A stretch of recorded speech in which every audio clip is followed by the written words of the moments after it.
দেখুন, যেটা মোটামুটি ৬৮ লাখ নাকি ৬৩ লাখ যেটা বিচারে, তো ওটা ৬৩-র ভেতরে ওটা ধরুন মোটামুটি আমার যে আইডিয়া এই ২-১ দিনের ৭ দিনের ভেতরে ওটা দাঁড়িয়ে যাবে ৬১ লাখ ঢুকে যাবে ভোটার লিস্টে।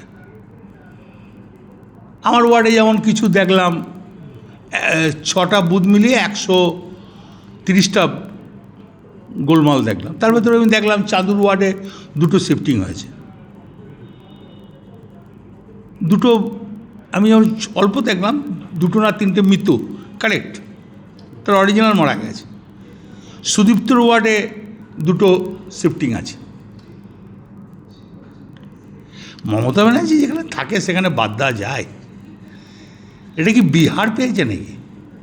কিছু বোঝে না বলে দিলাম, বাদ দিলাম। এখানে বাংলা না, বাংলা দেশ স্বাধীনতা করেছে,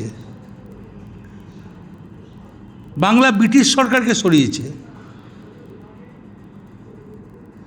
যত স্বাধীনতা সংগ্রামী সবই তো বাংলা, তা বাংলাকে ঠকানো যায়? বোকা লোক কোথাকার। কমিশনের কি কোথাও কিছু চক্রান্ত বা কিছু দেখছেন আপনি? দোষ নাই, বাংলা জানে না। ও ভেবেছে বাংলা মানেই অন্য একটা জায়গা, কিন্তু বাংলা মানেই ভয়ঙ্কর জায়গা।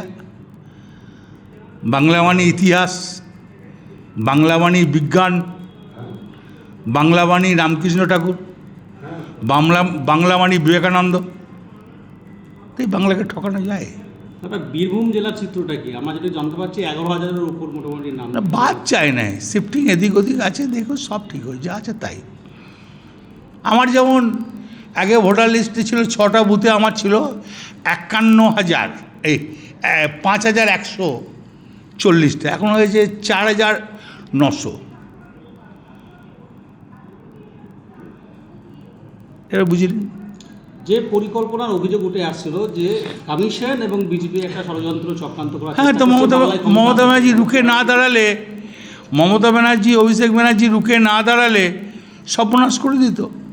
সর্বনাশের দিকেই তো রাস্তায় হাঁটছিল, কিন্তু মধ্যেখানে দেখলো রাস্তাটা এত সুন্দর, এ কাটা খুব মুশকিল তাড়াতাড়ি, ওই জন্য কাটতে পারলো না। সুন্দর উন্নয়ন হয়েছে না, প্রথমে ধরুন পাথর, তারপরে ঢালাই, তারপরে পিচ, ওই জন্য পারলো না।